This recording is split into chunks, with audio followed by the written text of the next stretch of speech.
Jimmy, it's Christmas time. What? Will you buy me something from BlueCrownAquatics.com? I will buy you something because I get free shipping. Free shipping? How? How do I get free shipping? I know a guy. His name's Robbie Chan. And what's that free shipping method? Well, I order some stuff and he sends it to me. But what do you? Is it a promo code? You forgot the promo code. Did I? It's Aquarium Guys on BlueCrownAquatics.com, and that's how you're going to send me my favorite beta, the alien beta. He's got betas now, doesn't he? He's got betas. I forgot he has betas. And they're brilliant and blue. And he's got some of the best shrimp food I've ever bought. I'll tell you that much. I've been selling... Did you eat it? No, I did not eat it because it looks like egg ramen noodles, kind of. Flattened out noodles. I like it. I mean, it's kind of snappy. I kind of figured you put it, with your tortilla and salsa. There we go. That sounds good. I'm glad you tested it. It's good stuff. Good stuff. Free shipping. That is a $45 estimate value. Oh, minimum of $45. Right, because it's next day shipping that he does for free. Yeah, it doesn't come over on the Mayflower. It comes over real quick. U.S. Postal Service. Straight from California. To your door. So this Christmas, when you talk to that fish nerd, you have no idea what to get him because, frankly, you don't know the hobby or, a little bit, and he likes shrimp. Just do that for Christmas. Get him some red and white candy cane shrimp. They're not going to be called candy cane shrimp, but that's what they are because it's Christmas time. It's Christmas time. Call them whatever you want. They also have the old snowflake, right? Oh, yeah. They have snowflake. Get some candy cane, some snowflake. We got to talk to Robbie, make him do a Christmas shrimp package. That's what we should have done. We can get that done yet still. There's still some time in the month. And we still got to name his new,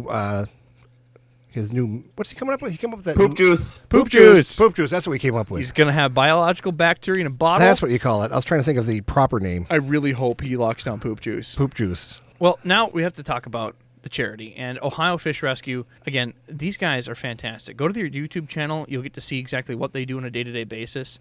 And their whole goal is to take fish that need a bigger home and give it to them. They have over 88,000 gallons in their home, and they are their aquarium fish rescue for people that have made mistakes. It's their forever home. Don't buy a Pacu because it's going to, be bigger than my smart car, and instead support these guys. Go to their website, ohiofishrescue.com. Donate some money, buy a t-shirt, and the numbers on the top of the website. Give Big Rich a call and tell him you love him. Tell him you love him. Call him up late at night. He likes that best. Late at night. When we, we're going to do a podcast with those guys face to face someday, and I'm pretty sure that we're not going to come back alive. I think he's just going to punch us right in the face, and we're going to be dead. We're going to get fed to the alligator gar. Probably in small pieces. Yep. And what did Rich send us there? What do you got in your hand? Well, we got stickers. And what's that sticker do, Rob? Well, I hope it's going to go on my computer because that's what nerds do with stickers. No. What did Rich tell you that he'll give you the sticker if? No. Rich has special stickers. You're right. To verify stores to make sure that they don't sell Pacu so they don't end up in his living room. That's right. And so any pet store that wants one of these stickers, he'll send it out to you. And he just doesn't want you selling Pacus just because of all the problems that they cause. He will certify your store Ohio Fish Rescue approved. Correct. Well, I think we should kick the podcast. Kick it.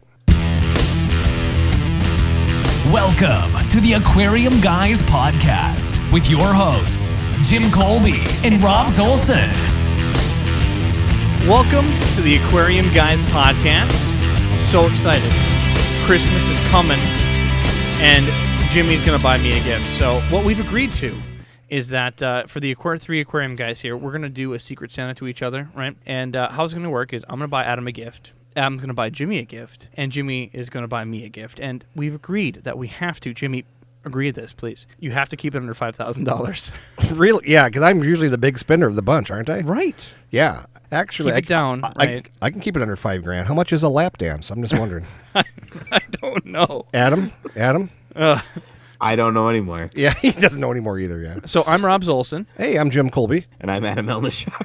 You don't seem so sure of yourself tonight. He's not. He's not confident. He's bashful because he's nervous of what he has to buy you. Yeah, exactly. You're very difficult to purchase for, Jimmy. Me, I am really easy. Buy me some concert tickets and some beer, and I'm ready to go. So today we have a special guest. We have the infamous Mad Aquarist, Chris Biggs. How you doing, buddy? Hey, we're doing good, bud. Nice to be here, guys. I appreciate you coming on. You've been traveling, and you just came from a show. Is that correct? Well, last week I was away for work, but the week before, the weekend prior to that, was the OCA, the Ohio Cichlid Association Extravaganza. So Chris has a YouTube channel, and he just put up some videos giving the inside scoop on what you get to see on those. And I got to say, I'm quite jealous for the stuff I got to see on there. Oh, you guys, the way they do it, the OCA, the people that set up the what I call fish stores in their fish room, without the doubt, the biggest anywhere I've ever seen. ACA's, the American Cichlid Association convention, it moves around the country a lot. And some years it's huge too, but some years you don't know. That was pretty incredible. I mean, people were using hotel room after hotel room, filling it up with plants and fish. Any details to really get everybody hyped with? I saw someone with a rolling bucket of spider wood. It was crazy. Well, guys, and I mentioned it to my wife. I said, we can go to I'd love to bring you to a convention. And I showed her that, and she said, no way in hell. Wow. And It's out. You apparently are married to my ex-wife now. So it's all over. All right, so today what we're going to go over, and we got Chris specially on for, is oddballs. So you guys have been requesting, especially some of the intermediate beginner aquarists, that... Hey, you're going to talk about oddball fish. Right. So you brought in me. I brought in the you. Oddball. Because I'm an oddball? Is that how it's working? Well, I mean, yes, but you have a very diverse knowledge. Like, when someone say Chris Biggs, that they're not just one specialty. You have a labyrinth of knowledge on a lot of different fish. So who better to spitball about oddballs? Pretty sure if you ask anybody, say, you ever heard of Chris Biggs, they're going to go, oh. Well, you know, either they're just jealous of your beard. All right. You know, I saw that. You know, on the YouTube, you're the mad aquarist. You seem pretty damn happy. You don't seem mad. No, that's because it's all the stupid stuff that I do. And if you've seen any, if you've ever had the opportunity to see any of the talks, I don't get often asked to speak at monthly Aquarium Society meetings, and I don't know why that is. Maybe it's because I'm traveling. I'm actually from another country. I'm from Canada, so maybe my ticket is more. But invariably, I get asked to speak at conventions all the time. And then it snowballs because lots of other clubs attend these conventions. And I'm generally brought in as the keynote or banquet speaker or late night talk, the humor-based talks and stuff, but still also interjecting a fair level of scientific type knowledge and stuff and making it fun. Well, hopefully you find a great home here. We love a good joke cracking. But we're going to go over oddballs today. And again, how we're going to do this is... we're going to be naming a lot of different fish. We're going to do like a round robin style, naming off different species, and we're going to give you a small profile, maybe some of our experiences, but we're not going to give you everything. This is not going to be the deep dive on each type of fish. What I want you to do, encourage you, this is supposed to inspire you to do homework, research on your own, talk to your aquarium clubs, talk to some friends, and see what are these fish all about, and possibly could it be right for you. So we're going to dive into that, but we have some cleanup to do, of course. What do we got? So a few reminders. Number one, keep your hands and your arms inside the ride. Well, you last week mentioned about these, plant bulbs. Please. I did. And they're on order. They're going to arrive Friday. Excellent. So what we're planning on doing is at the end of the month, either before or after New Year's, right around that time, we're going to do a drawing for 5 individual winners, and they will each win 10 plant bulbs. Assorted plant bulbs? Yeah, it's going to be a little bit of a surprise, and they're not going to be the crappy Apon Wonder bulbs that you can get for $25 for a nickel. They're going to be some nice bulbs. I've got them on order. We're going to do some talk tomorrow on the phone, and we're trying to make sure that we get the best price so we can give away as many as possible. Maybe you'll even get 12. You never know. Perfect. So we're going to have on the bottom of the website, aquariumguyspodcast.com, you'll see the giveaway at the bottom of the website. Click it. It'll just ask for your name, some information, and we will do the drawing. Yes, we'll need your social security number, your credit card number, and your address. No. That's for a different form. This is just your name, just your number, and address, giveaway. So we can send it. Well, this isn't for my other business. Okay. No, that's everything in time. That's a credit check. You have to approve, the whole thing. It's like a cell phone contract. That's the black web stuff. That is. We won't talk about that. We won't talk about that. All right. So the other details is, find us on Facebook. We have a big Facebook group. Love posting. People ask questions. And Discord is an application that we're actually talking on right now with Chris, and we have a big community continually asking questions. They crack memes, and some of the memes they put on there have been, pretty mean against you and I, Jimmy. Yeah, I don't know why are people hating on us. I don't know, but they're saying jokes about you and your Secret Service stint, and of course they're talking about how much Betty White hates us, and right, and Betty White loves us, right, and won't return a phone call, but she loves us. The best one I saw was the Dave Chappelle meme. You got any more of that prime? Yeah, he looked like he'd been out snorting cocaine, and he had the big old white on his face. So if you want to have some fun, talk off topic or on topic, and get some fish help, join us in Discord. The link's on our website. And what I really like about Discord is we've got a large community, and I see a lot of the older aquarists, the more advanced aquarists, helping out the newbies, and that just puts a big smile on my face. So it's good to see. So this last week, we did a quick test stream because we're getting all the equipment to do live streams. So we're on YouTube to do questions live is another way of answering questions. But on our website, aquariumguyspodcast.com, we have email address and phone number, so you can call or email us, and we'll do questions live in the show. And we even have the right phone number this time now. We do. It's all fixed. Don't forget to go to our merch store. We just got a bunch of new T-shirts of our actual local artists in our Discord. Decided to get us some, and go check those out. We're just excited for your questions. We love questions, and we're able to answer a bunch of Discord. We're caught up on emails, though, but you said you had an email for us a few weeks ago, Jimmy. How dare you? Yeah, I haven't brought it yet. No? No, I still don't have it. I forget. I'm old, man. Whoever you are that sent a question, know to send it to our website's address. Don't send it directly to Jimmy if somehow you have contact I'm going to information. bring that email. I'm actually going to write a note on my hand so I remember. You're going to put a string around your finger, a little reminder? No, because the last time I did that, my finger turned black and almost fell off. I have so much to say, but not enough time. So let's get into the oddball segment. So first on my list, right, is... Platies. No. Glowfish. The first one I'm picking is the freshwater flounder. So people have heard about saltwater flounders. They've eaten flounders, but no one understands that there is a quote-unquote freshwater flounder. Now, it literally looks identical to a saltwater flounder. There's two eyeballs on the side. They lay flat on the ground, but they're actually brackish. They're not technically freshwater. So you get these in, and you'll find them from wholesalers randomly, and you get them in. They're about the size of a quarter is generally how you get them in. They're speckled, multicolor when you first get them in, and they work great in freshwater at a small size. As they grow, they're going to need more and more salt to get more and more of that brackish level. Otherwise, they will pass away. So as they grow, certainly add more salt to the tank or prep a brackish tank when they get to that size. Check these things out. Once they get to adult level, they'll change color. The eyes will correctly rotate. They're super fun. They'll bury themselves in sand. Certainly check them out, but again, anything that fits in their mouth, they will eat. At nighttime, if you have smaller fish that somehow get left alone, anything that swims by, they'll pop up and grab it. So do your homework. I've had them 12 inches, I think, as big as I've ever had them. I think they stay a little smaller. I think they stay about 10 inches normally. Certainly check them out. They're a fantastic fish and real weird. They're almost like a Placo and stick to the glass.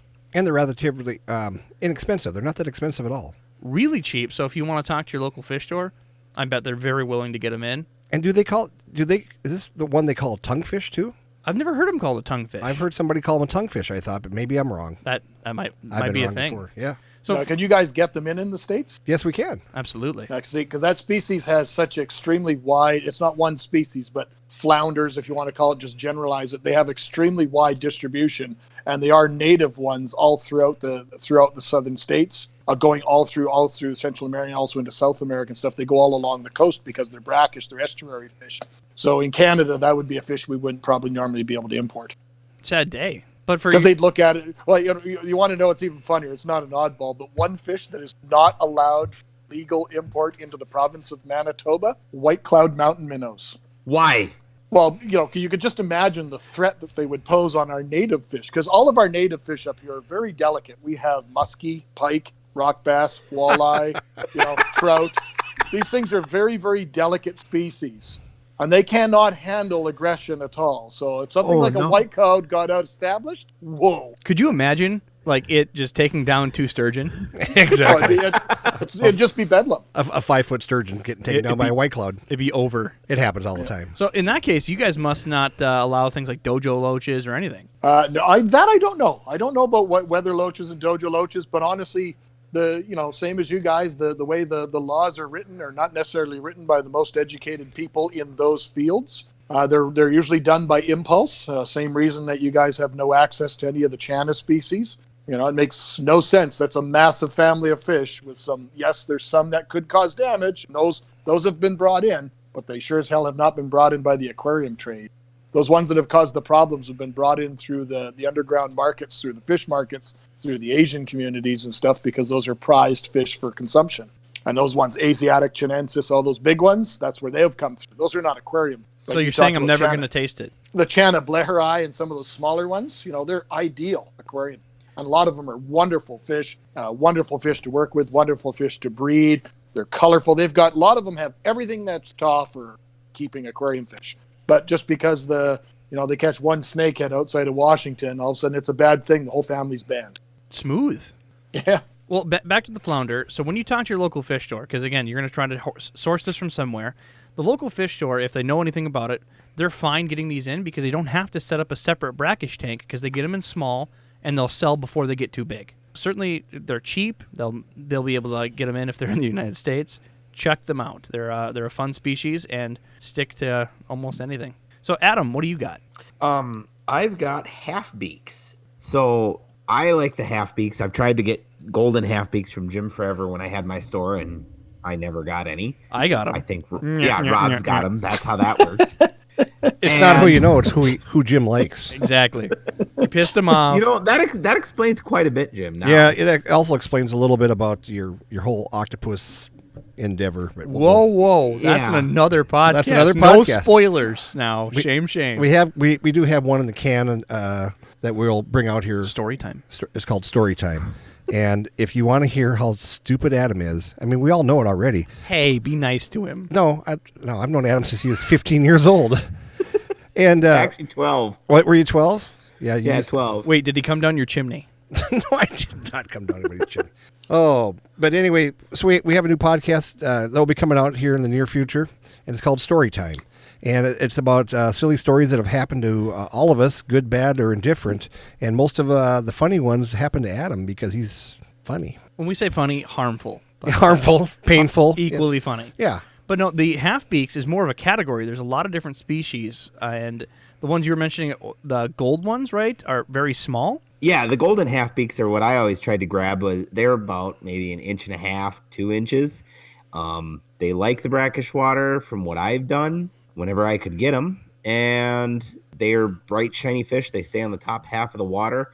They'll eat bloodworms, bugs, pretty much. They won't eat flake food, but they'll eat, frozen bloodworms, live glassworms they really like, live fruit flies, that type of stuff. See, if it sinks, they don't go after it. When you look up these fish, you'll see they're like a pike body style. They're nice, long, slender fish, and they'll have just a needle beak. But again, they're called half beaks because the top jaw is much smaller than the bottom jaw. And their traits for wrestling generally have to do with breeding. They'll actually lock beaks with another male and wrestle over females. No, in the industry, you only know those 1 or 2 species that have been in the trade forever, right? Yeah, there's 3 species that are common, yeah. Oh, there's a whole new bunch coming because, well, they're actually in the trade already, but they're not the ooh and ah. They don't have that sexy appeal. They're not bright colored and stuff. But Hans George Evers, formerly the head guy that from Amazonas Magazine, you guys had mentioned Amazonas Magazine before in podcasts. We certainly have. From Germany. Hans George Evers traveled extensively to the island of Sulawesi.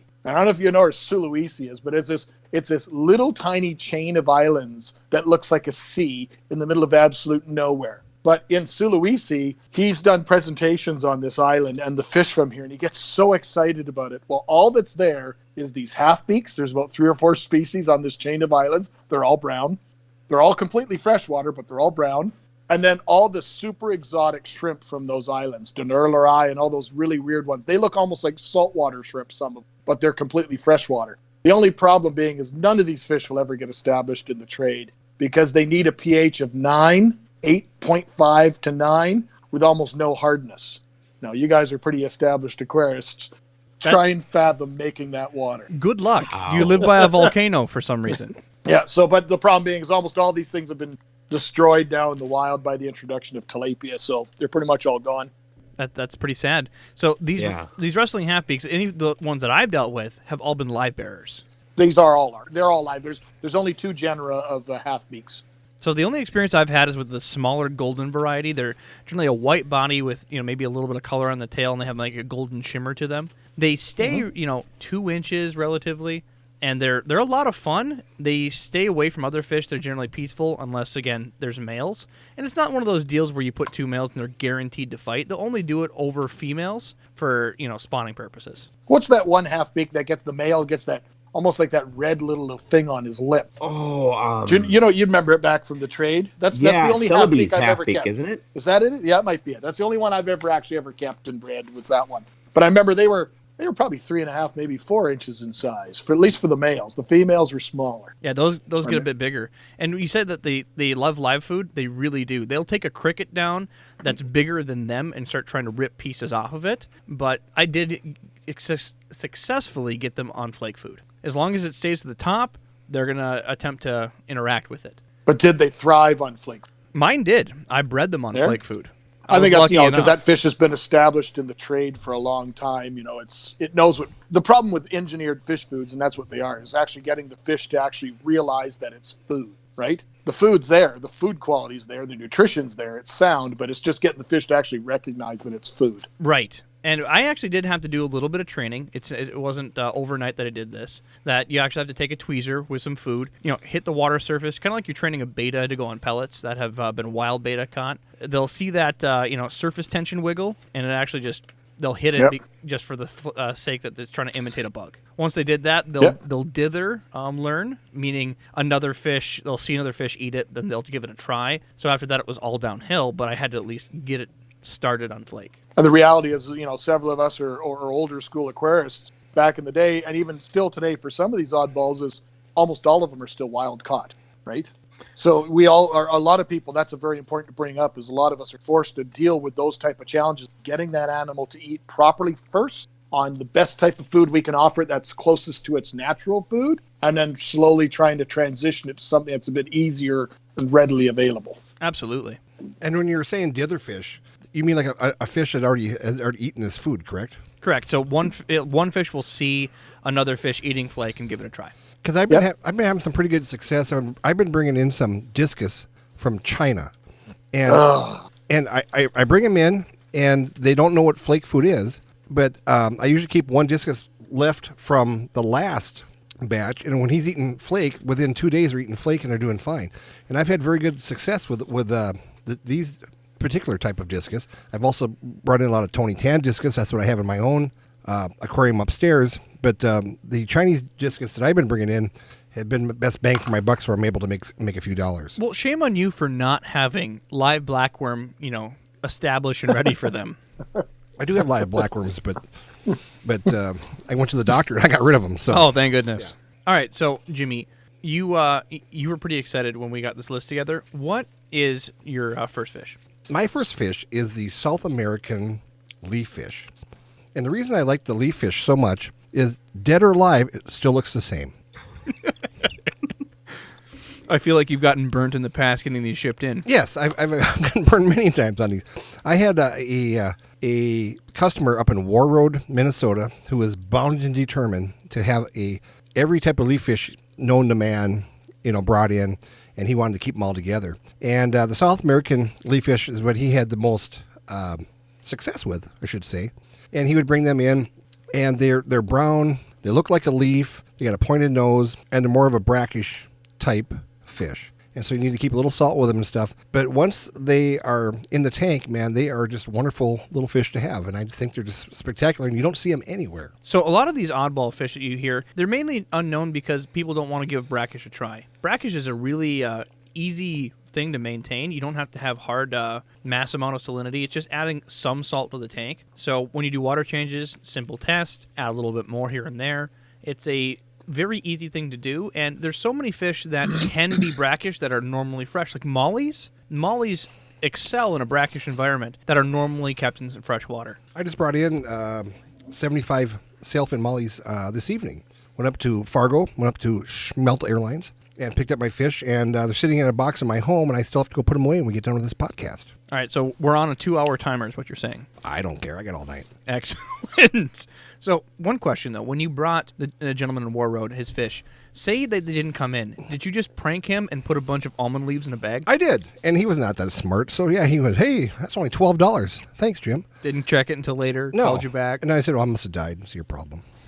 That's my guarantee. It died. It's your problem. See, Adam, it's not just you. He hates on a lot of people. Apparently. Shame, shame. All right, so, Chris. Yes, sir. What's your first fish? First fish. Yes, your first oddball. First oddball fish. First fish that I've bred that's an oddball fish? No, first on your list you want to tell listeners about. I don't know. Let's talk about piranhas. That seems to be something everybody likes to talk about. Hell yeah. What? Yeah. Weird.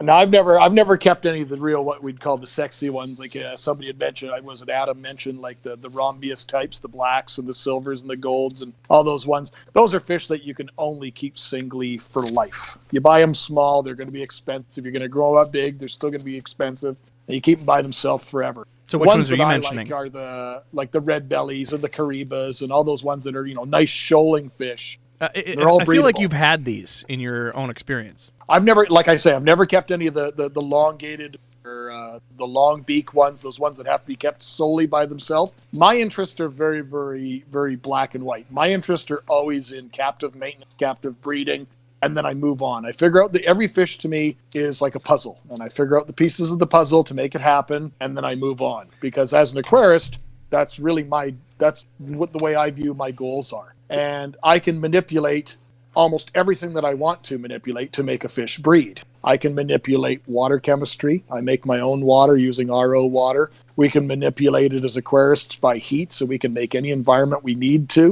With the advanced now, we're using all these different botanicals, like you guys were talking about, the almond leaves. These things, if we can alter chemistry of the water and adding beneficial products to the water, those leaves, all those different types of leaves offer medicinal type products to the water. I got two besides questions. tannins. Sorry? I got two questions. Number one, we definitely need to know how you've bred red-bellied piranha, because it's a mystery for a lot of people, because number one, they're hard to ship, they're hard to keep, much less breed, so we need to hear that. And number two, since you've had such extensive experience with breeding, we need to know, what music do you choose? My fish room is always my old fish room. My one now is my old fish room back in the day when I was in my peak. Was always referred to as the lab. Everything was set up very specifically for doing breeding fish. How romantic. I had a very, very much variety of tank sizes, going from small, very controlled tank sizes all the way up to 750 or 1,000 gallon tanks. And that way I had my list of fish that I could always work with, and they could move around depending on where I need to go. Using reverse osmosis water gives you that ability to anything that you want. It's just the only thing you got to bear in mind is reverse osmosis water by itself is extremely volatile. It's very violent. And what it means by that is it needs a buffer. So if you don't put any buffer in that, it'll find a way to buffer itself. And it'll strip the calcium right out of the anatomy of a fish if you're not careful. So shells will dissolve, so just use a proper buffer, stabilize the water, and then either adjust it up or down, make it whatever you want. I learned that the hard way. I did Go ahead. too. I learned that the hard way. I was young and dumb. This was like, 8 years ago, 9 years ago? Yesterday. The same, yeah. And I was actually, this is how I met Jimmy. I was sitting at our local grocery store, and because I didn't have the test kit, it was still coming in the mail, and I didn't know how per water was. I was sitting there getting, jug after 5-gallon jug of RO water to at least have a base to start with. And Jimmy came in and was like, "What are you doing?" Because I took up the entire aisle. He couldn't get through. He He's had just trying like to get 50 bread. gallons of RO water. I was trying to get 75. I was Yeah. still filling. It took me that long because I had to fill these. They weren't pre-full. And you're like, no, don't do that. I'll call you tomorrow. I did it anyway. Sure as hell, it literally dissolved shells in my tank. Yeah, I did the same thing with a tank full of Amano shrimp. I brought back a large group of, I think it was 100 Amano shrimp from Rachel O'Leary one time, and I added them to a 120-gallon plant tank, and within a day, every single one of them was dead, and I couldn't figure out what it was, and it was simply because I never buffered that water chemistry at all. I did the same You thing. just have to stabilize it, that's all. Yep, I did the same thing. I had a 125-gallon tank. I had about 75 breeding adult angelfish, and I did a water change with too much RO, and the body slime came off of it like snot. And as they're swimming around, the snot just kind of drug behind. I'm like, what did I just do? It was horrible. I was so sad. Yeah, the problem with aquarists is, we all think we think we know what we're doing, but once we start using RO water and all these things, we're actually playing real high levels of chemistry, and we just have to sit back a little bit and respect it. And often, but as bad as it sounds, more than often, some of us have to go through one of those type of mishaps to learn that, like, you'll never forget it now. Yeah, when I saw Robbie at the grocery store and he had all that RO water, I flashed back to Vietnam when all my angelfish were falling apart. Man, it was a sad, sad day. I just thought you were on meth or something. Being No, twitchy. I can't afford meth. You know that. Do they sell that in the grocery stores there? Yeah, we do. Yeah, in the United absolutely States. do. It's right next to the cocaine. So we got to get back to the questions, though. So we still need the to piranhas. know the piranha breeding and what song selection you use for breeding. Well, music's been my entire life. I started playing drums when I was 3.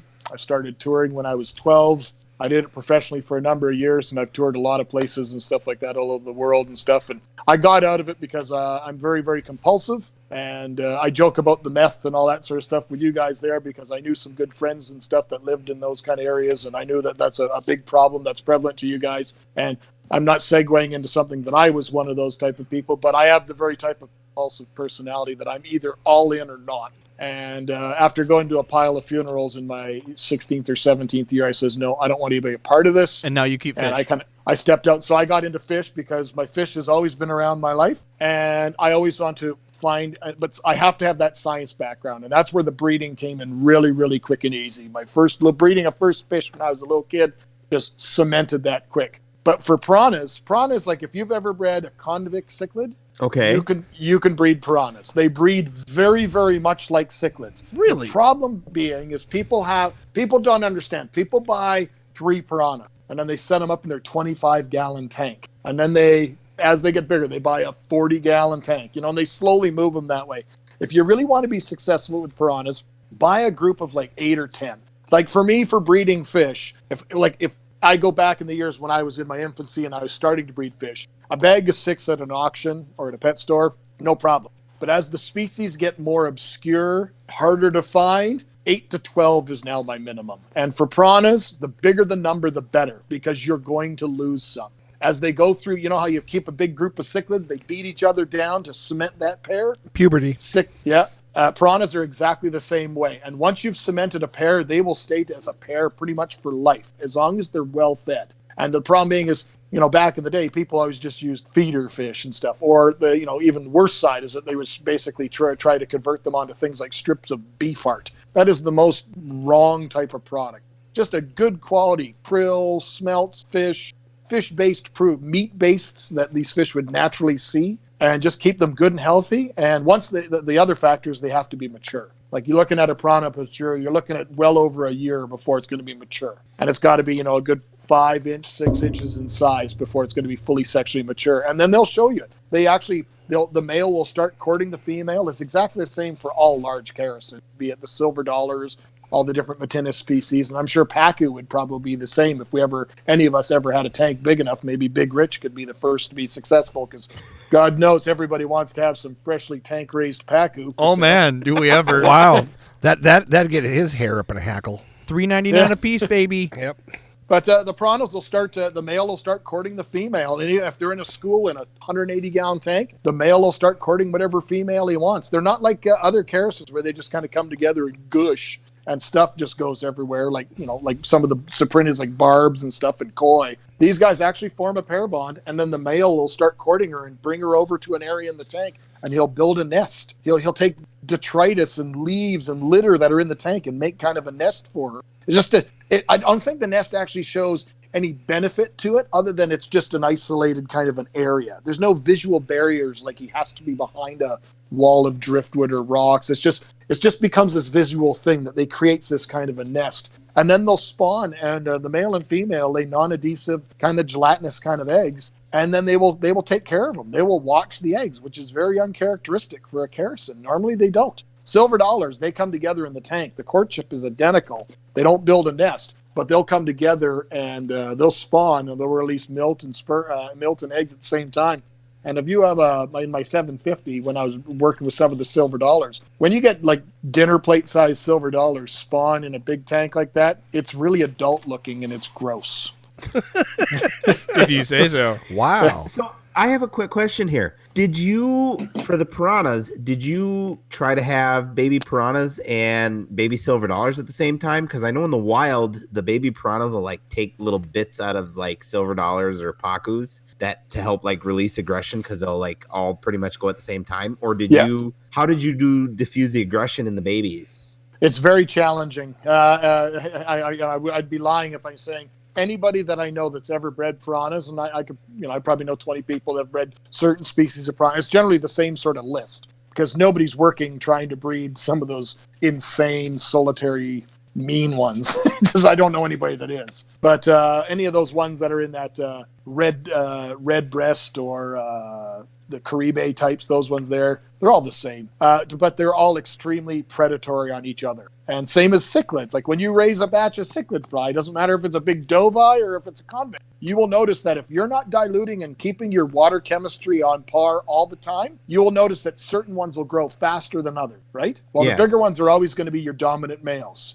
So if you want to greatly reduce all of those type of factors, biggest factor that I think that is ignored by most people that just don't get it when they start evolving and trying to breed other things is water. And the one thing that I always had a massive advantage on was that my entire fish room was fully automated and water changes were automatic all the time. Now, you and all four of us could do water changes of the same rate of the same volume of tank. One would do it once a week, one would do it once a month, one would do it every 2 weeks. I'm doing it every single day, but a much smaller amount. So none of those hormones or that chemistry builds up. Do you get what I'm getting at? Yes. So those dominant ones that are growing up, the males are releasing hormones into the water. So it's chemistry, and they're releasing these products into the water that inhibits the growth of the other ones. So if you can keep that water parameters, because in the wild, you wouldn't see that. You catch almost any fish in the wild, you go and catch a cloud of fry, they're almost all going to be the same size. But in captivity, you get these irregular growth patterns all the time.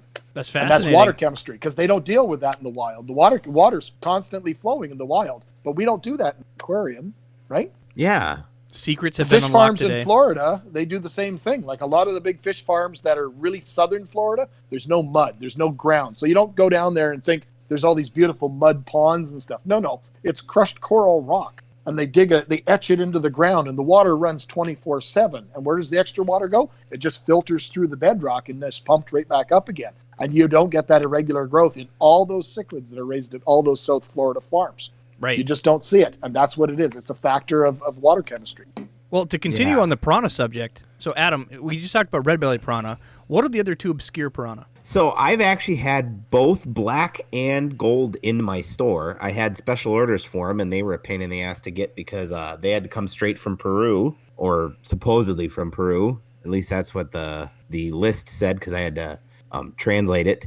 The golds that I had come in, they were bagged individually, and they didn't stay in the store very long. They were all special ordered, but I did keep one in the store, and it was in a 10-gallon tank by itself. And anything you come near the glass, boom, it just tried to kill everything that it was near. The gold one and the black ones too. And they were in like the darkest tranquilizer water that you could. What's that tranquilizer, like red? Yeah, I can't think of it. I just call it trank. I know what you're talking about. Yeah, they were in the darkest colored red water that you could get for the trank. And they still, like, this thing was bagged like 5 or 6 times, and it still ripped through 3 of the bags. Have you never brought in a big one, though? No, I never could get them. Oh, Smith, the local wholesaler here is a good friend of mine. He brought them in regularly. He'd get in this one called, I remember the last one called a diamond. I don't know. Oh, I've seen those. I don't know the common names of it. It had blood red eyes, and the thing was just like pressed metal and livered. It was stunning.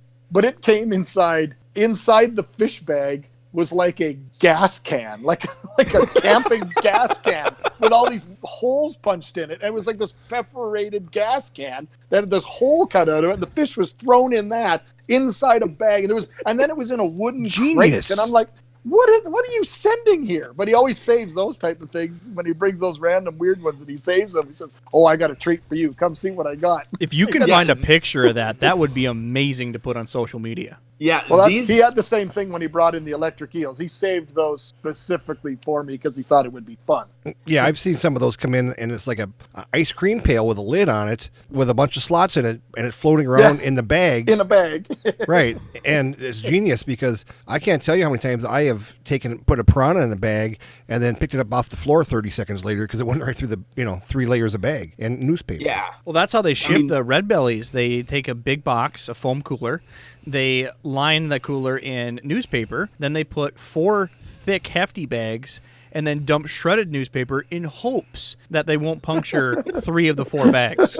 Yeah, when there was a guy down in southern United States I used to buy him from, and he would take a garbage bag and cut it like confetti and throw it in the tanks, or actually in the bag with the oxygen in the fish, so the fish would have somewhere to hide. And those goddamn things, you'd buy 50 of them or 100 of them, and 75 had one. Yeah, 75 had one eye, and 50 had no eyes, and there was 2 fat ones, and they're happy, Yeah. And wild caught piranhas, like even just your common red belly, the wild caught ones versus anything you're going to get from the farms in Asia that are captive bred, we're talking 2 entirely, vastly different fish. It's like a pet store Oscar versus a wild Oscar.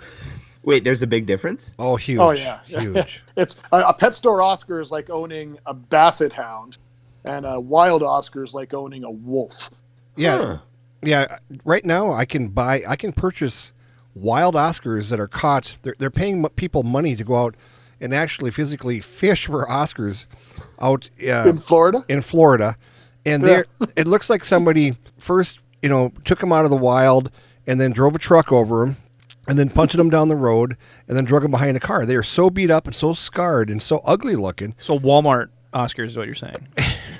Wow, there we go again. Hey, they're no longer doing fish. We can crap on their parade. All right, but yeah, But have you not? None of you guys ever had experience with actual wild Oscars? yeah, just the ones that I've gotten out of Florida that are just I have once. ugly. I have once. Wild Oscars they're very waspy. They're cryptic. They hang up in the shallows near the leaf litter, and they kind of dart out at stuff. Versus a pet store Oscar, or the Oscars that are in the trade, they're like owning a dumb puppy. They just sit there and stare at you until you feed them, and they train you to feed them all the time. Yeah. But the wild ones are not like that at all. The wild ones, if you go back in the days and start looking at the literature, you look at what the actual wild Oscars patterning looked like. It's all broken up like camouflage for them to hide in amongst the leaf litter and all the trees on the riverbank.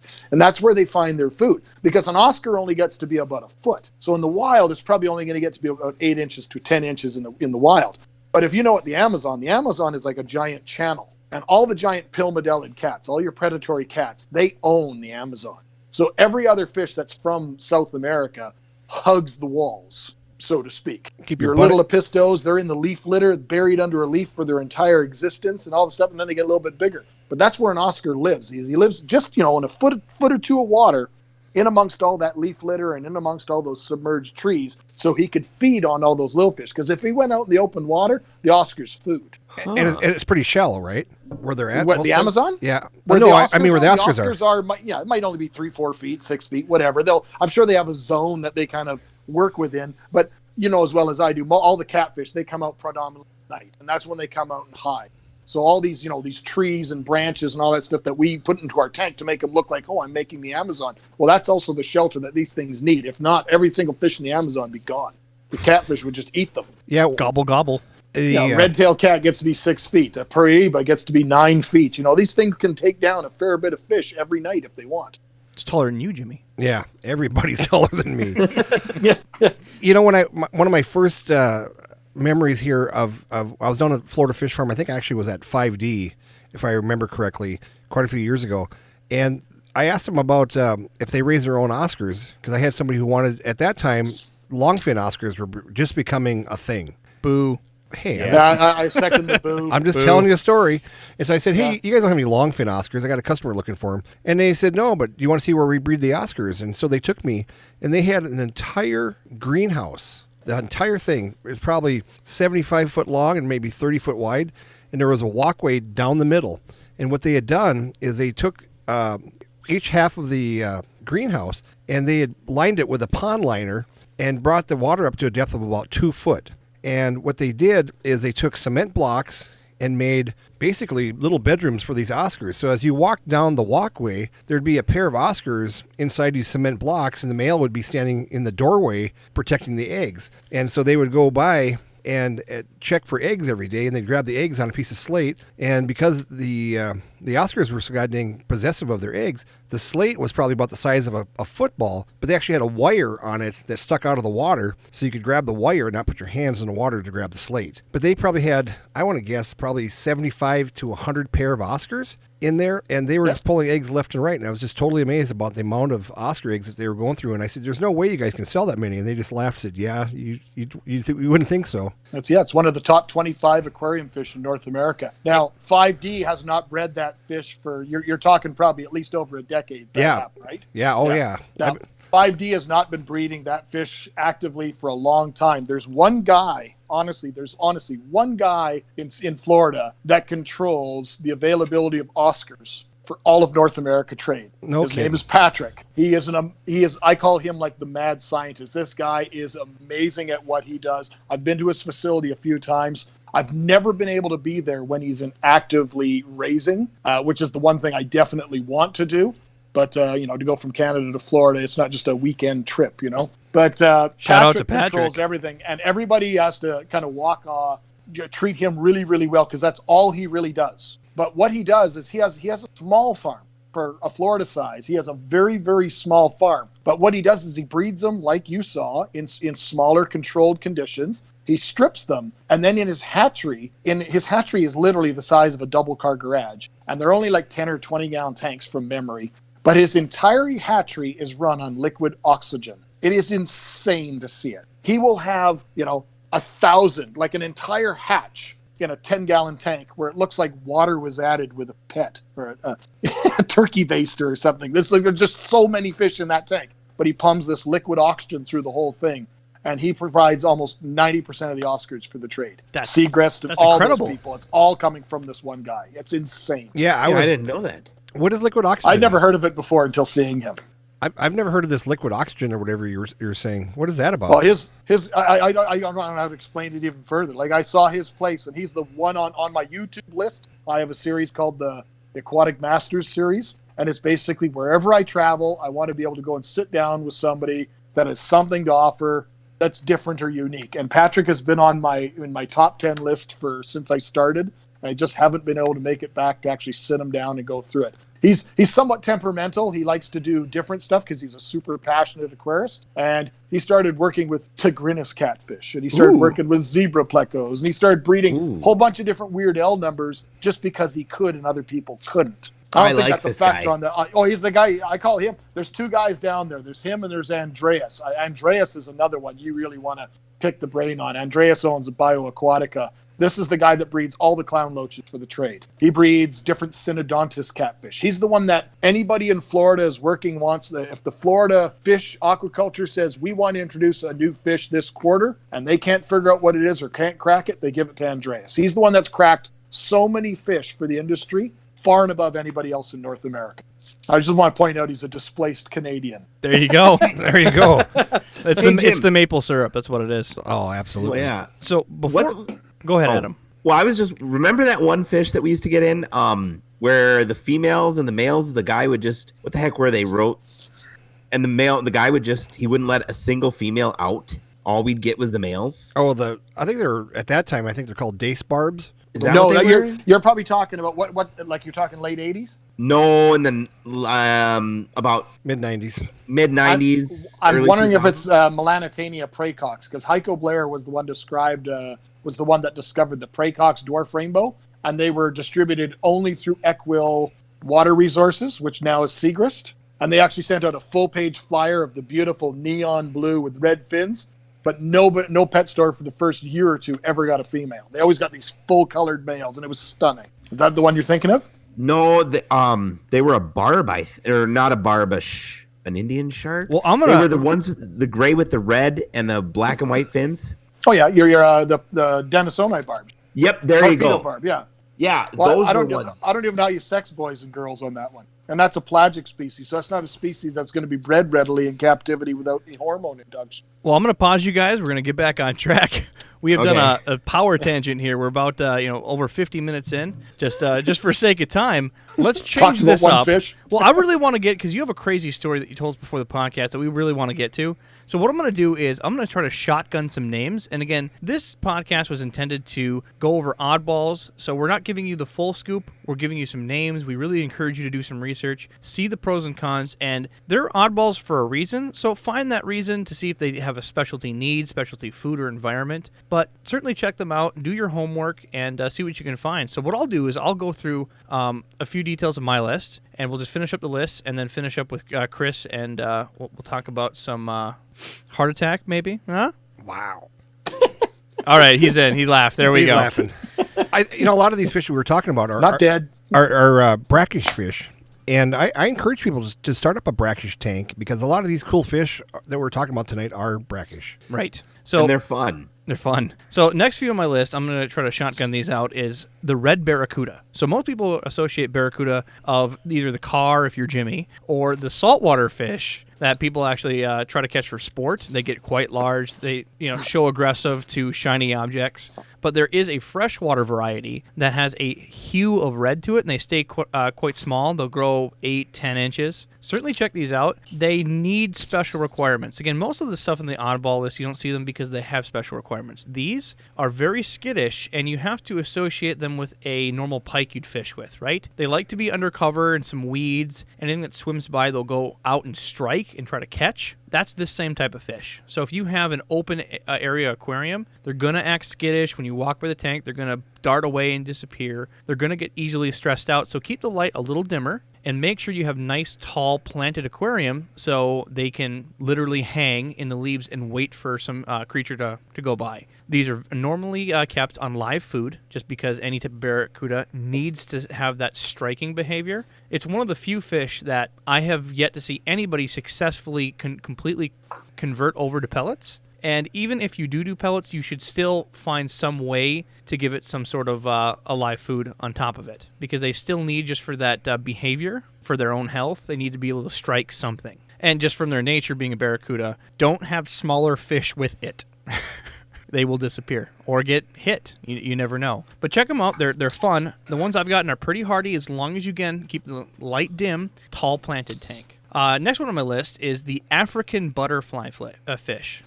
So the African butterfly fish looks like, I don't know how to explain it. I've had these many times, and if you have a happy, healthy African butterfly fish, they're a cork at the top of your water, completely motionless. If they're at the bottom of the tank swimming at all, you're not doing it right. They're stressed out, something's not right in the parameters, they're sick. If they're happy, they will simply float in the corner of your tank and wait for something to hit the surface. Their pattern very camouflage-like. They have a very unique leaf-like fins and spines that hang from them. They're just part of their normal fins, and they're a very fun, can be a larger fish for your freshwater aquarium that will leave most everything completely alone. They're there to look for live prey or anything that hits the surface. So I've had luck with these because, again, anything that hits the surface as long as you're dropping or making a motion, using small floating pellets work really well with these as long as you're making a bit of a splash and training them on it. They're fun, but if you expect that you're going to sit there and enjoy and look at that fish, you got another thing coming. They're going to be a cork if you're doing it correctly. My wife thought for the longest time that it's dead, and nope, it just keeps getting fatter and happier and just doesn't move. Kind of like me. Kind of like you. If you were a fish, you'd be, bright pink and up on the top, but this is at least, camouflage. Wow, that hurt. You people suck. I'm sorry, Santa. All right. Next on my list is mud skippers. So if you've never experienced a mud skipper, go on YouTube, type in mud skipper for National Geographic, and they have this sweet Naked pygmies Saturday morning expose talking about the wild mud skipper and how these fish walk on land. It is really cool. They're in their natural habitat. They stay on the shoreline and, again, burrow in sand or mud. And they literally take their fins, they collapse their gills, so they actually hold water in their gills, and they can, for up to 10 minutes at a time, walk on the beach in the mud and reel around. They come in normally brown color, but they have generally blue patterns depending on what type of mud skipper you get. If you're getting African mud skippers, they have a very specialized water need. They have to have a beach. So if you're going to try to put this in, say, a 55-gallon tank, literally you have to fill half of it with sand, and half the tank is down in the water. The rest have to literally go up onto shore. You can leave a small pool on top, but they still have to be able to crawl out of the water for proper behavior. What do they eat? I've had them eat pellets. I've had them eat crickets. I haven't had them long-term. I've had them short-term, and people buy them and have them eat ecosystems. I've given them recommendations, but they do pellets. But again, it's that transfer, like we talked about before, crickets to pellets. I just don't want them crawling out of the tank and sucking on my face when I'm sleeping. They're pretty weird looking. They have these dopey faces and eyes that stick out of their sockets. It's real cool. Certainly check them out. It's the stuff that keeps Adam awake. He thinks it's a lizard and gets excited. No, I know better about mud skippers. Next on my list is marbled handstanders. And to be honest, I have to ask you guys more questions about these because I have not had these except for one variety. There's a lot of different handstander varieties, and they've been talked about as being aggressive. So it's just... They're headstanders, not handstanders. Yeah, they're headstanders. Well, see, that's why I've only referred to them as handstanders, and I didn't even get that. No, headstanders. Gotcha. So clearly even using the YouTube links as reference. But Don't believe everything you read on YouTube. the dum-dum. marble variety is the Yeah. only one I've seen, and I know that these are in river systems, and they have to be kept with a lot of motion in the water. So have any of you guys tried these? Because I'm not that knowledgeable on these, quite frankly. I've never kept that one, but I've kept a similar species like Anostomus, which is a much more elongate, has an upturned mouth, and has it's bright yellow and black stripes. The whole length of the body gets to be about 6 inches, and all the fins are bright red. But it's a scale eater, so it sits there just ripping scales off every other fish in the tank. I've got one of those at my house. Really? There's a reason all those headstanders and Leperinus and all those things, they're really beautiful and cute when you see them in the pet store when they're small, but almost all of them get up to these massive, socially aggressive species. And none of them have been really bred in captivity, because I believe most of them are actually pelagic. They have to move. They have to migrate to be able to breed. So none of them have been bred in captivity. And frankly, I don't think anyone's going to divert a lot of attention to trying to breed them in captivity, because there's just no market for them. I never brought them into my store because they just didn't sell. They just stay there. I've got an Usually in the albino. middle of the tank. I got an albino channel catfish that I got as a rescue that Rob and I got, and I put him in. He's probably 10, 12 inches. I put him in with a 24-inch koi, That's your scale ripper? and he ripped off all the scales off my flipping koi, the big meanie, and killed my koi. No headstanders for you then. No. All right. So again, know that these warnings are out there. The ones that I had for the marble didn't seem that aggressive, but again, they didn't get to full size either. But these fish literally, at all times minimum, sit at a 45-degree angle, like they're pointing down. They go from 45 to a 90, and that's essentially where they sit in the tank. They're high river system, so they love the current in the water. If you're going to have them, make sure you have essentially jet propulsion in the tank to keep the cycle going for them. So they're always at that position. It's almost like they're standing on their heads. Head. On their hands. That's it. We're gonna give the new like a terrible local pet store name a handstander now. Thanks. Handstander. Thank you, internet. Thank you, internet. Let's talk about hatchet fish, huh? Yeah, you know why? Because they look like hatchets. They're also marbled. Yeah, There's silver ones also. yeah. All right, that's a big family of fish. All those Triportheus, the elongated hatchets, Love they're those. awesome fish. right. Love those things. So I love them, yeah. And they jump like a son of a gun. my last fish I spoke about in one of the first episodes we had in the podcast, and that's the Anableps, or commonly known as four eyes, and I know quite a bit about these. These get decent size, but they're super fun.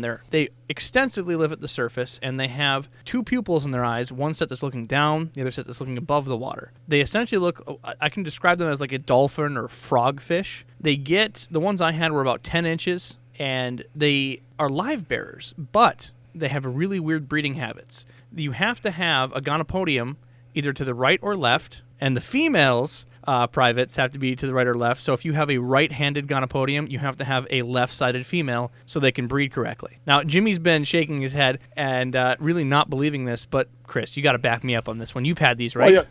What's even more important is you got to think, if none of these guys besides yourself and myself know what this fish looks like, you got to think it from an evolutionary standpoint. Somebody really doesn't like this fish.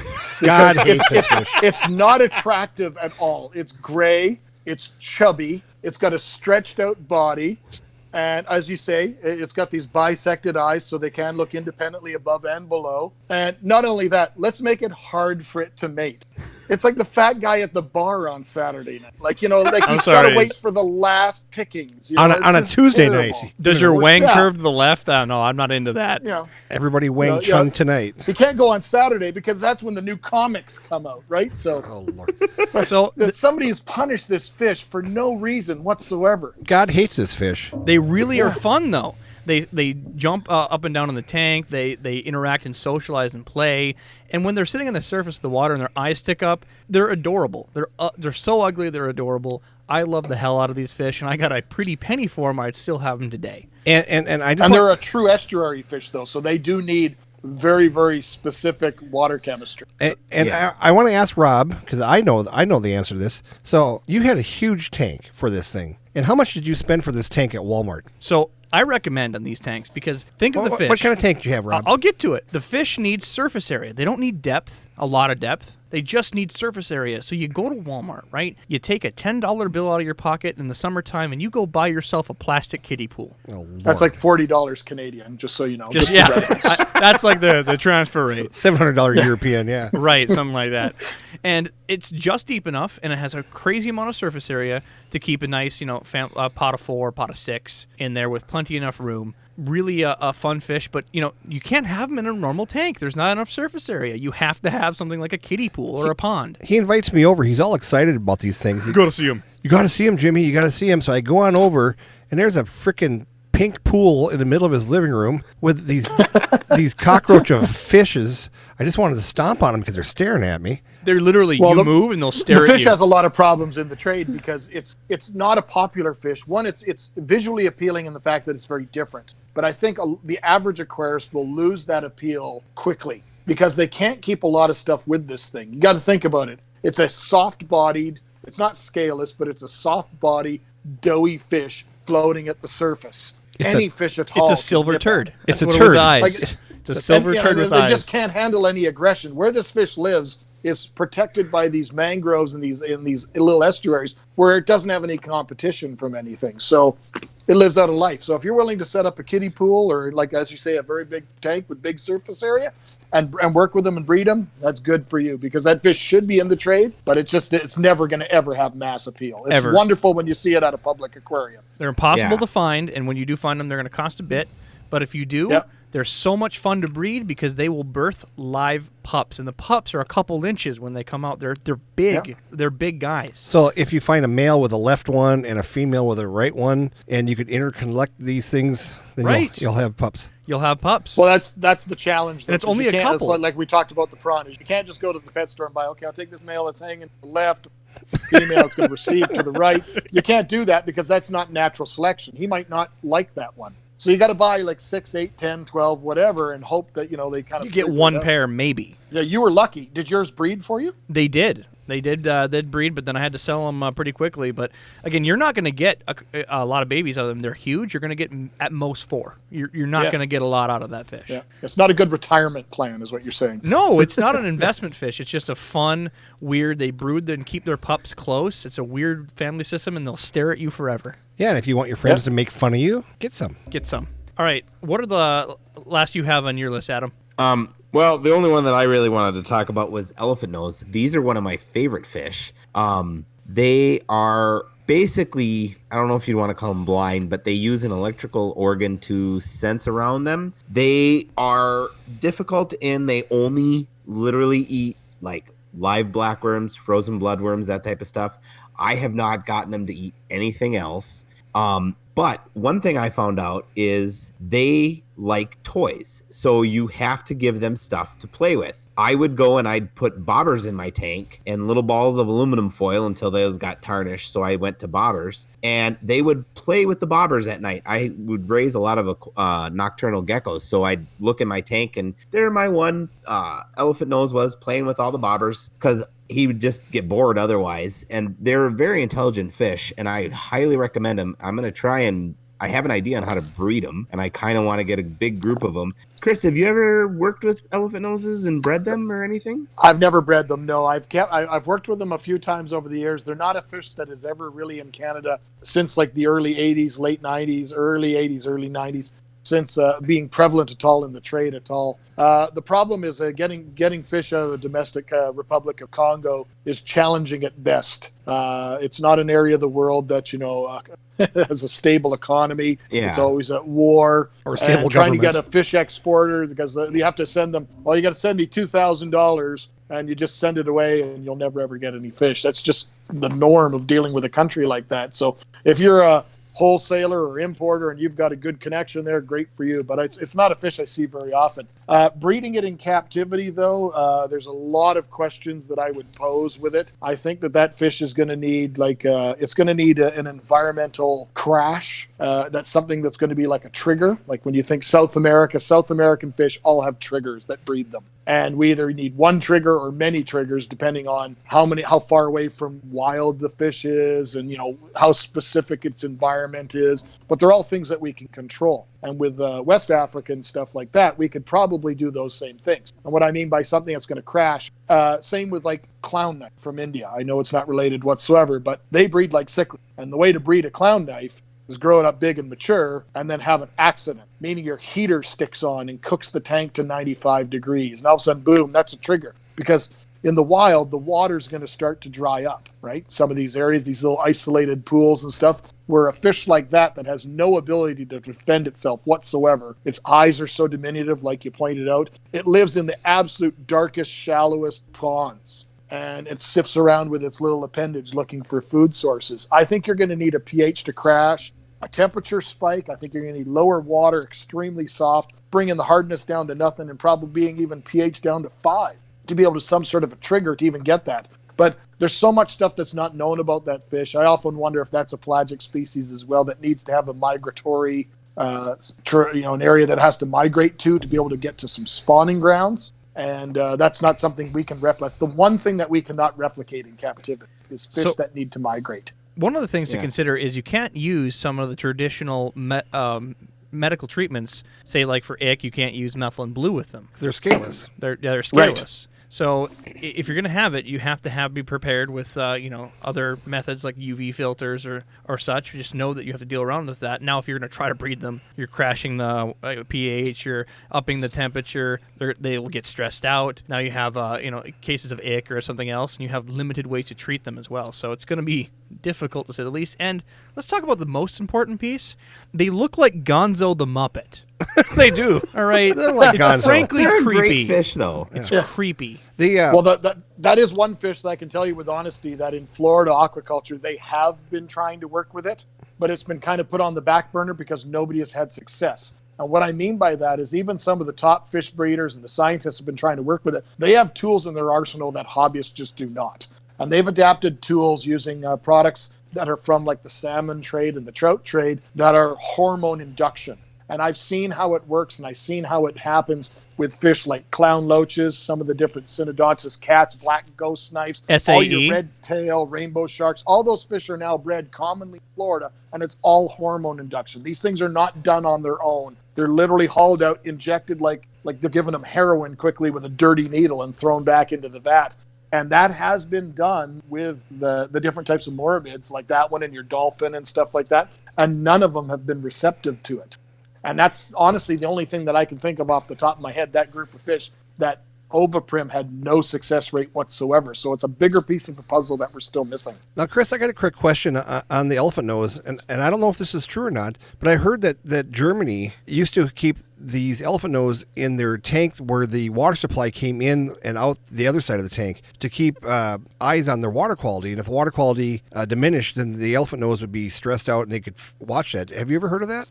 No, but they're probably out of all the freshwater fish that we think of in captivity, they're probably in the top 5 or 10 of the most delicate fish for dealing with water. I don't know how they when they got imported back in the day. I remember selling them at the pet store, but you never ever heard of a customer keeping them for any real length of time. Like nobody ever came back 3 years later and go, "Oh yeah, they're doing great." That just doesn't happen with that fish. See, I read in an old book. I have some book from like the 1920s or 30s, written on papyrus. Yeah, but on a cave wall. Yeah, in Jimmy's bedroom when he was a in kid. my handwriting. Yes, they were talking about how they thought that they were a family fish and that they needed. I always was told that they need to be by themselves because they fight. They do. The book was saying that they would keep them together in groups. If you got a group together all at the same time, they would like take care of one. If they would like other ones would take care of the sick one and they'd bring it food and stuff. Have you ever heard of that? Or I've heard of something like that, but I think the real reality is, and I think the way we keep fish now is evolving. At least in North America, it's starting to evolve to where Europe has been for a long period of time. And it's going very much in a strong focus towards natural. You go back in the 80s and 90s, and two of you guys said you'd own stores or own stores. You would never back in the day have ever considered taking a 70-gallon tank that you filled with cardinals and making it dark black water. You know what I mean? That kills carbon sales. Like you would never do that. You know, you'd take your Malaysian driftwood and try and remove as much of that tannic before you put it into the tank. But I think if you were to do buffalo or these elephant nose successfully, or just to even keep them, I think you'd need a very large tank. I think you'd want to have a good group of a minimum of 6 to 8 to 10 to 12 individuals. And I would want to have so much wood and leaf litter in that tank that creates these visual barriers that the fish just will, they're always using their electronics and stuff to sense different things in their environment, that there's too much it's almost like sensory overload. There's just too much stuff in their environment that they can't fight. Does that make sense? And on a that makes sense. On a creepiness notice, their eyes glow in the dark when you shine light in there. It's because it's Gonzo, man. Yeah, it does. applied for the Muppets, got mad, and swam away. Yeah, and after he shone the light on it, it died the next morning. That very next morning. It usually jumps on the floor. I used to bring them in. They were packed 15 to a bag. I bring in 15 from the Congo. And back in the day, I was picking them up for $1.99. Yeah, they weren't wholesale. expensive because they were plentiful back then. Right. Nowadays, just the price of petroleum. It's not, you bring in fish from over there because you know this. You bring in fish from over there. It's not the price of the fish that it's costing. You got to get them here. It's the shipping. Shipping. The shipping, the box, the heat pack charge, the cold pack charge, the oxygen charge, the you looked at me sideways charge. Doesn't matter. They just make stuff up. Well, what's the next fish on your list, Jimmy? Well, next fish on my list is something I want Chris to talk about, and that is the electric eel. Oh, God. I know little or nothing about electric eel other than the fact that I've seen some things in National Geographic and some different things where they've done some studies and they've tested voltage and stuff. And I think I heard a story that Chris might be able to tell us a little bit more about how much voltage they can release. Enough that it hurts. So this is an oddball that we don't recommend you get. I'm not going to lie to you. This is purely for entertainment. Yeah, don't get these. No one should have it. And the people that we see that in the pet stores that get it, yeah, I understand that they're doing that to attract customers, and most of the time they'll just keep it there and they won't sell it. It's just something for people to look at. It may kill you.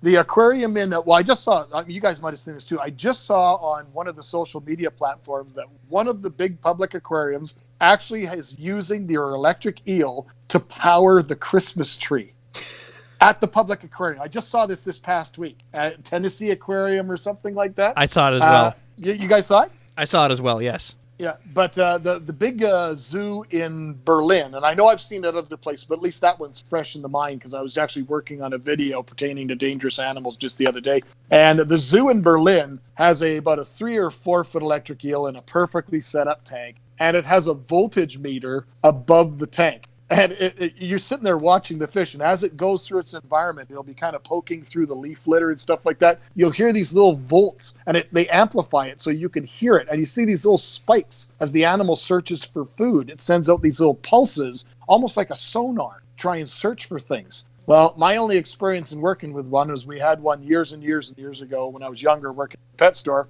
And to really date it, back in the day, the pet store tanks were all the old school metal frame tanks with the slate bottoms. I don't know if this one had slate bottom. I think this was a little bit newer than that, where it had a glass bottom. All the tanks in the store were under gravel filters. And we were a little bit more modern in the fact that this was the advent when they started having power head pumps, heaters. Other than the radiant heater that clipped on the back, it actually submersible, the old original Hagen ones. And this one animal, again, like you said, it was like a store pet. It's not something we ever would sell to anybody. It was just there as an attraction. And, a lot of stores should need those things. They need those display tanks to get people excited. And this thing was definitely unique. It just looked like a giant 3-foot turd sitting in a tank.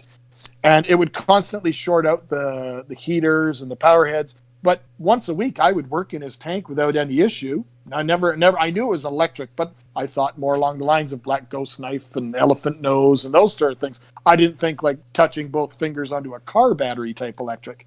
But this one here, I guess I was on the tank and I didn't like what I was doing. My arms were wet. My arms were resting against the metal frame of the tank. And I honestly don't know. I have no recollection whatever happened, other than that it pulsed or it hit me or something. It just did something it didn't like. And I got thrown as if I stood on a mortar. I got thrown from the tank. I hit my back against another row of tank, broke a couple of tanks with my back in the fish room, full of water and fish, and then fell on the ground. And they brought me back in the ambulance, and they told me that it had stopped my heart. And I feel totally fine. I had no repercussions from it whatsoever, other than the story. It's not like I have any scars or burn Did they do an marks or anything EKG? like that. I think I went to that once I was at the hospital. But we're talking, this is like 88, 86. I don't really remember all the details. I just remember a couple of people have told me over the years, you meet an old friend from years ago and they ask you about that, So the details are a little bit hazy. So maybe there was some permanent damage. We don't really know. Well, the good news is that you've got 4 kids, so we know you weren't sterile. So that's still working. But, I would caution if anybody wants to keep these is I suggest a wooden handled net. Lead gloves, grounding shoes, what was it? A lightning rod to plug in the ground outlet of your house. Well, I was in the behind the scenes. I think it was the Belle Isle Aquarium a couple of years back because I was speaking to Detroit, and I'd set up this thing with a curator and stuff, and we were all there back behind the scenes, and it was literally the only tank that was marked, and all the tanks back then were all like cinder block tanks and stuff. These giant. It's an ancient aquarium, and it was the only tank in the entire building that had all these warning signs all around it. Like, what do you think's going to happen? No. Let's have some beers and play with them. Let's go for a swim. I've seen these be fed before, and it's super crazy. They'll put, feeder goldfish or whatever they're trying to feed, which, again, I don't recommend. I'm just explaining the story. They'll put the fish in, and, again, you'll hear it because they'll have a lot of times, like zoos will have these things magnified so you can hear it like you explained before. And You'll just see the fish, and it'll get close. They won't really touch, and it'll just, stop swimming. Just, frozen, and then he'll just come up and slowly eat it. Stunned. Just oh, look, there's food, and just slowly gnaw on it. No reaction, no nothing. Just grab it and move on with his life like nothing ever happened. It's the But they send out creepiest enough thing. of a pulse of current to stun that animal. It's almost like, have any of you guys ever worked with biology departments or anything where you've ever done studies and used an electroshocker in a river? Yes. No. Yeah, that's fun, eh? It is, because all the fish just come floating into the top. It's It good. just stuns it, and all of a sudden, everything in a 20-foot radius just comes directly at you quickly. Yeah, there's studies on these. These things grow many feet. In the wild, there's you can look this up on National Geographic. People getting hit by these, entire gators dying from these, just hitting them because the gator decided to bite the eel, thinking it's food, and it just instantly dead and fried. There's an episode of like Steve-O and the Wild Boys, or one of those type of shows, where they actually went down to Brazil, and they were actually in this area. It was only like a foot of water, and it was an area the size of an average house. And there was an electric eel in there, and you could see these guys started not liking it because they'd pulse every once in a while. It's good. It's right. It's a riot. I think they even clamped their nipples with it, if I remember correctly, like battery cables. And they tried to shock some small ones, but it's crazy. Not a fish I recommend to literally anyone. And if you do, please do your homework. What is that? Before you told me before, Adam, of a recommendation of broken heaters. There's a rod you can get. What was that rod? Titanium grounding probe. So if you're going to Awesome do this, item. Yeah. buy yourself a grounding probe. It's a metal rod that you put into your tank, and you literally do plug it into a grounding outlet in your home. And if you're going to keep this fish, probably the only safe way to do it, because it'll redirect all the electricity to your grounding outlet in your home. But let's just say that your house wasn't rated for however many volts this giant, electric eel can dump out, and it just burns your lines. That's probably a real conversation. It's a horrible thought. Those grounding probes, I used to sell them all the time when I worked retail, because if a family came in, you're always looking to enhance the sale, not oversell, not sell products that aren't required. But if they're willing to buy a proper heater, an extra $20 for a grounding probe made common sense to me, because that's a life and death. That's an insurance policy. If your kids are helping you with your tank, and you go to put your hand in your tank and you don't know if that glass is cracked on that heater, it's worth it, right? Your life. You only have one of them. I've used them all the time in all my big tank, like my old 750 that we had at my old place and the new 12-footer we're going to build at the new place. The grounding probes go on automatically because I go in them. Yeah, it's not a matter of if, it's a matter of when. Those are eventually going to burn out. And you've heard some stories from, popular aquarists. I think, Joey, King of DIY, he lost some stingrays, priceless stingrays, just from heaters burning out. Yeah, it's the old $30 heater kills a $3,000 fish story. I hate heaters. $20 rod, and you're good to go. Yep. Well, you mentioned, we were talking earlier today about your that cooling system. I listened to one of the podcasts on the tips and tricks about the cooling system. Righto. Well, I thought of something else, and it's not my idea, and I'm sure it's not his idea either, but a good friend of mine in Ohio, for his 1,200-gallon tank, and his video comes out, I think, the day after Christmas. His 1,200-gallon tank, he heats for free. And how he heats this tank for free is he has a hot water tank that uses natural gas, the clear-out valve at the bottom of his tank.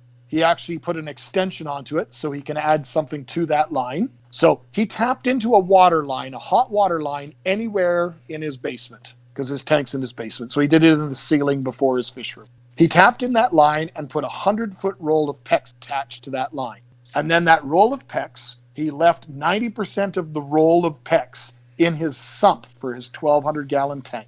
And then the rest of that line goes into his utility room, goes to a cast pump, which is wired to a thermostat, and then it returns from that pump directly into that pressure release valve at the bottom of your hot water tank. And when that sensor, his thermostat, calls for heat, it turns on the pump. And the pump runs hot water through 100 feet of coiled hose, like you said for your chiller, just in reverse, in his sump until the temperature of the sump water and the tank water is that whatever he needs it to be. And all it does is it basically is making his hot water tank maybe 3, 4, 5 gallons bigger. That's all it's doing. And if you live in an area with hard water or anything like that with problems, the hot water tanks often fail prematurely because of sediment. He'll never have sediment because his tank is constantly being agitated in his hot water tank. He's had the same hot water tank as long as I've known him. It's been two dozen years. And PEX is a wonderful thing. If people don't know what you're talking about, PEX is a very heavy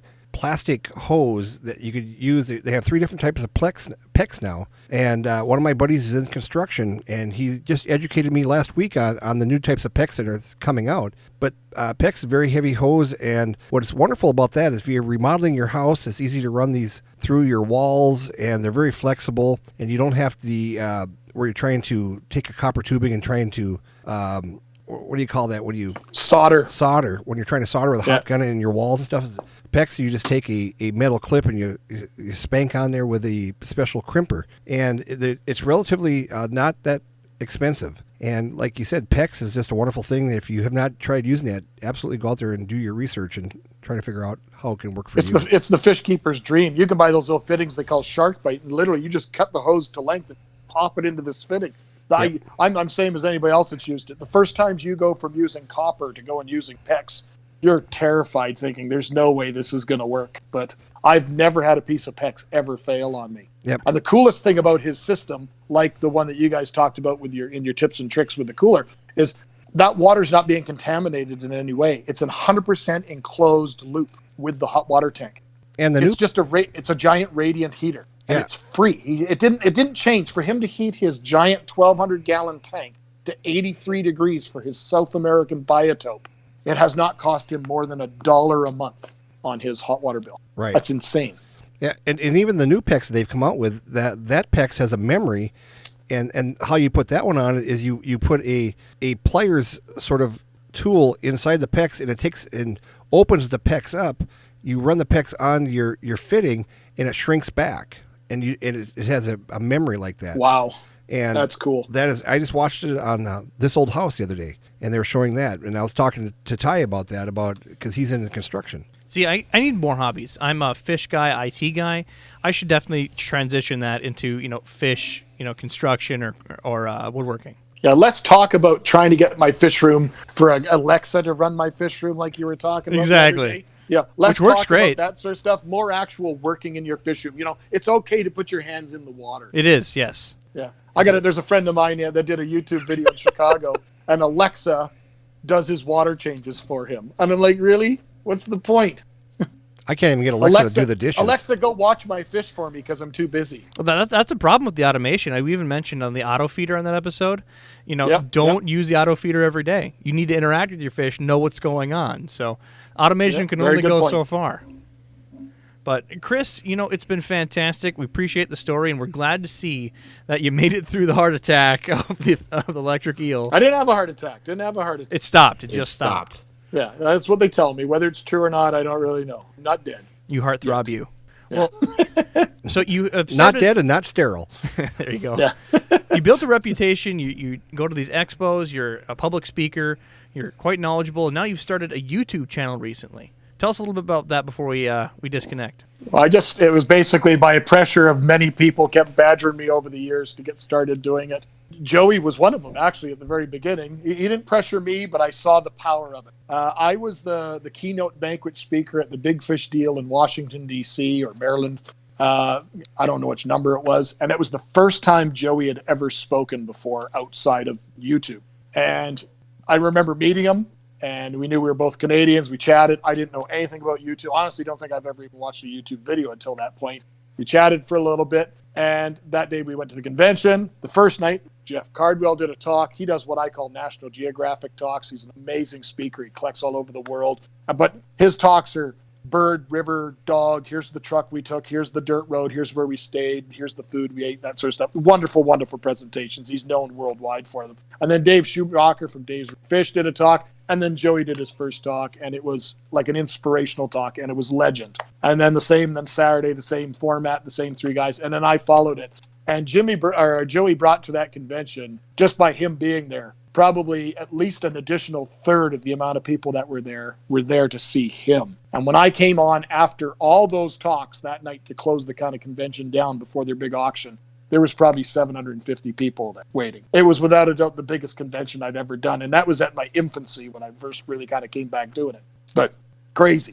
So now we're going to finally get all this wealth of knowledge on YouTube. You've already got a lot of different content, a lot of the insider secrets, like even the videos of how the conventions go. And Adam was watching some other more humorous content. So certainly check it out. What is the name of the YouTube channel? It's Chris the Mad Aquarist. I'm sure if you just type in the Mad Aquarist, but it's Chris the Mad Aquarist Biggs, you'll find it. It's got an ugly black and white picture of my mug, but I won't deviate from what my original mandate was. It's me. It's me in all honesty. It's who I am. I'm going to showcase things that fascinate me. My major background for me primarily is in botanical sciences or plant sciences, and ichthyology was the secondary. So fish has always been an interest, but plants was what I started going towards to finish my master's.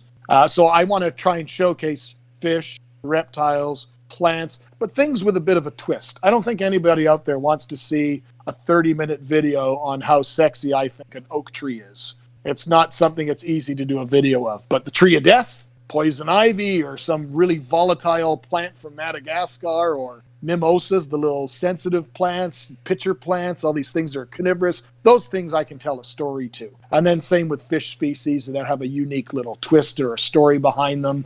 And then there's sections called the Aquatic Masters, where I interview world-class aquarists all over the world that bring something different to the table.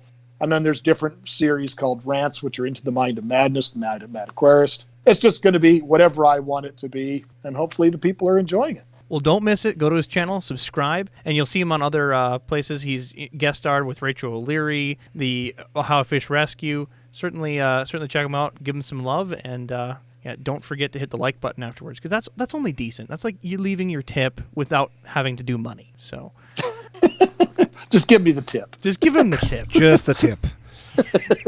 Well, guys, thanks again for listening. I hope you go and take some of these names and details and research. Remember, they're oddballs for a reason, but if you can accommodate their special needs, you can find a real treasure to show off to your friends that no one's ever seen before. And go to our website, aquariumguyspodcast.com. Join us on Facebook, Discord. We're going to get Twitter back going again. Shame on you, Jimmy. We'll answer your questions, and we appreciate the love. And don't forget to subscribe to this so it goes directly to your phone, so you don't have to see when it goes.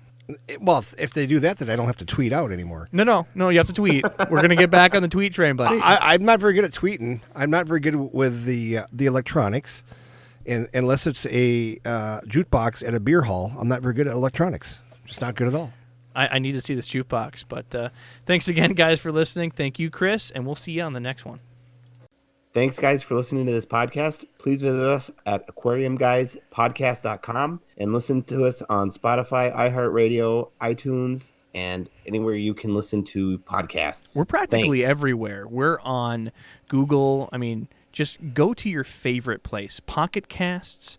Subscribe to make sure it gets push notifications directly to your phone. Otherwise, Jim will be crying in his sleep. Can I listen to it in my treehouse? In your treehouse, in your fish room, even alone at work. What about at my man cave? Especially your man cave. Yeah. Only if Adam's there. No. With feeder guppies. No. They're endless. You midget-loving, sucking motherfucker. Well, I guess we'll see you next time. Later.